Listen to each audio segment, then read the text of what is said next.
oftentimes folks are trying to do too much, especially as it pertains to investments. They're trying to overcomplicate, they're trying to time markets, they're trying to like pick a single security or a particular sector because they feel like they have intuition or instinct or like they know something that someone else doesn't know.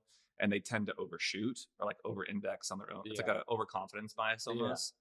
And so like in the same framework of like shrink everything, like Yeah. your own DNA, your own impulses, your own irrational kind of biases, Mhm. and just be careful about not overhitting. What if I just know what no one else knows? I know you're different. You're different. You're different. No, so it's safe to share that you're a client of ours. Yeah. Okay, so like I like to say that our work is not rocket science. Mhm.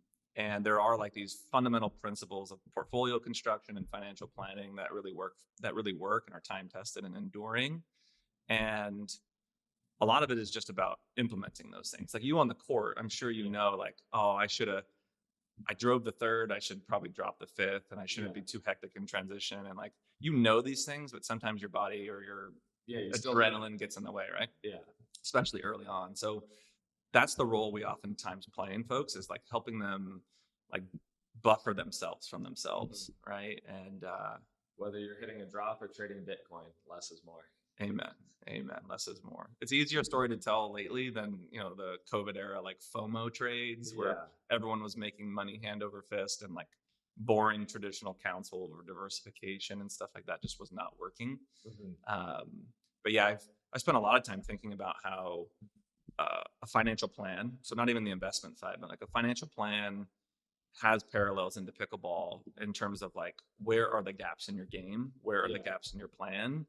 And when we build a financial plan for someone, we have what's called the solutions checklist. And we're trying to figure out like highest sense of urgency, priority wise, like what needs to be addressed. Same thing in pickleball for me. And I don't know if I should share this. My wife might get mad at me, but I've paid thousands of dollars for lessons.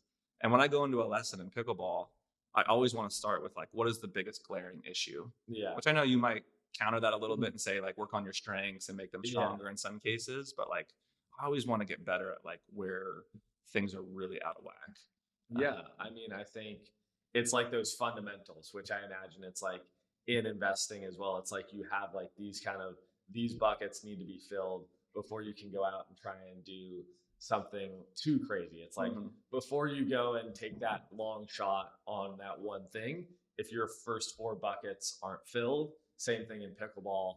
If you want to work on the ATP, you have to have the fundamentals down. You got to create the ball together. Yeah. There's so much more.